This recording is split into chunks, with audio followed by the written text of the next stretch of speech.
समाना ही नहीं है, सर पे चढ़ा रखा है बहू को। जब से चौधरी परिवार में ये शहर की बहू आई है ना, तब से ही गाँव की शांति चली गई है। आप सरकारी बाबू क्या गाँव के लोगों को बेवकूफ समझते हैं? हमें तुम पर गर्व है बेटी, अब समझ आया। अरे हाँ, भलाई का तो समाना ही नहीं रहा। मैं कहती हूँ चुप हो जाओ, यहाँ बीच में ना ही बोलो तो तुम्हारे लिए अच्छा होगा।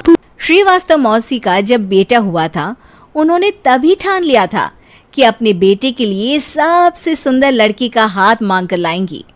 श्रीवास्तव मौसी को भी बचपन से हीरोइन बन के रहने का बड़ा शौक था, तो बहू भी उनको हीरोइन जैसी ही चाहिए थी। एक दिन उन्होंने मिस गाजियाबाद डिम्पल से उसकी शादी करवा दी। यहाँ बस एक ही दिक्कत थी, डिम्पल को फेस मास्क बनाना तो आता था, पर आटा गूंथना नहीं आता था। बातें तो पक्की पक्की करती थी, पर रोटियां कच्ची पक्की बनाती थी। कमला बहन, मानना पड़ेगा, आप शहर की सबसे सुंदर लड़की को ब्याह कर ले आई है अपने बेटे के लिए। अब इसमें हमने तो कुछ नहीं किया भाई साहब, सब ऊपर वाले की कृपा है। जी जी, तो क्या क्या कर लेती है आपकी बहू? सब कुछ। जाओ बेटा डिम्पल, शर्मा जी के लिए थोड़ा नाश्ता पानी बना लाओ। डिम्पल नजदीक जाकर श्रीवास्तव मौसी के कान में फुसफुसाती है। मम्मी जी, नाश्ता बनाना तो नहीं आता, सिर्फ पानी ले आओ। अरे बेटा, तुझे देखने कितने लोग आए हैं, इन सबको पानी पिलाने का ही इरादा है क्या? सुंदर हूँ इसलिए देखने आए हैं। क्या करूँ, मैं इतनी सुंदर हूँ तो आप ही बताओ ना, क्या करूँ मैं? अरे बेटा, कुछ मत कर, खाना बनाना सीख ले बस। श्रीवास्तव मौसी के लिस्ट में सुंदरता सबसे ऊपर आती थी और उन्हें उसी का फल मिला। उनके बेटे अशोक ने एक दिन माँ से शिकायत की। माँ, कैसी बहू ढूंढ कर लाई हो? मैं शाम को थक हार कर घर लौटता हूँ तो मुझे कहती है, आज पेडिक्योर करना है, करवा दोगे? अरे जबकि दिन भर काम करके पाँव मेरे थके थे। अरे बेटा ठीक है ना, धीरे धीरे सीख जाएगी। अरे क्या सीख जाएगी माँ, उससे कुछ भी नहीं आता। हफ्ते भर का शेड्यूल बना लिया है उसने, पेडिक्योर, हेड मसाज, मुल्तानी मिट्टी का ये वो, अरे पता नहीं क्या क्या। अरे मुझे तो नाम भी नहीं आते। देख बेटा, खाना बनाना, सब्जी काटना, ये सब सीखा जा सकता है, पर सुंदरता नहीं सीखी जा सकती।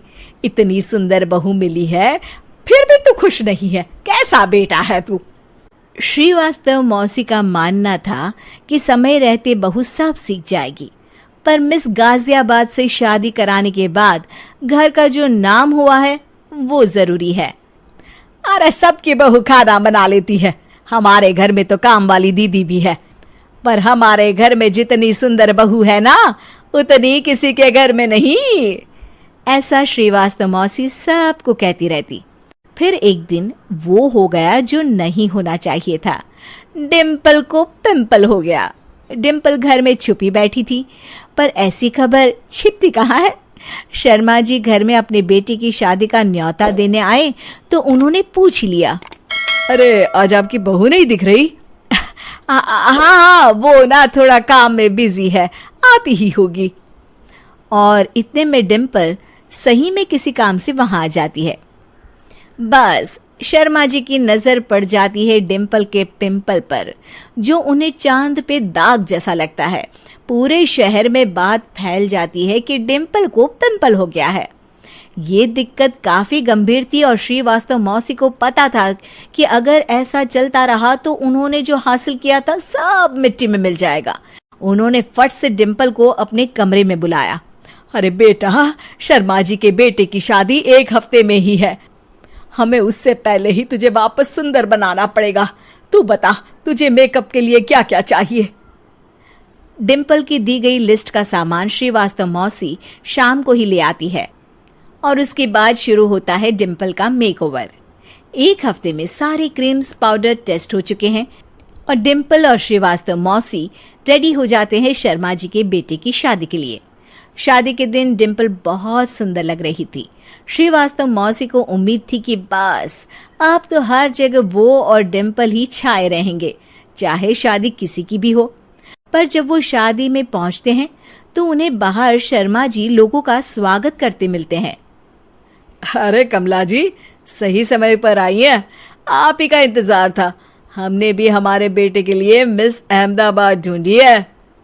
डिम्पल और श्रीवास्तव मौसी दोनों के मुंह खुले के खुले रह जाते हैं। शर्मा जी की बहू को देखकर वो तो डिम्पल से भी ज्यादा सुंदर थी।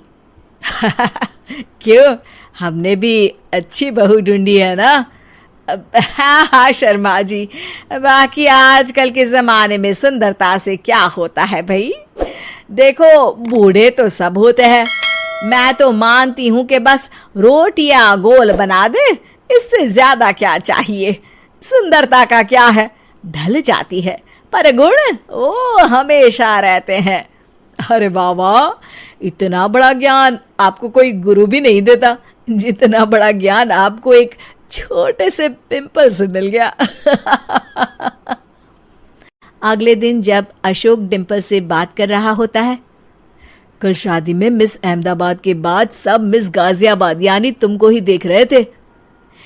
क्या करूं, मैं इतनी सुंदर हूं तो आप ही बताओ क्या करूं। क्या करूं मैं तो कहती हूं कि घर का कोई काम कर या फिर बाहर अपने लिए कोई काम ढूंढ ले। है क्या कहा माँ जी?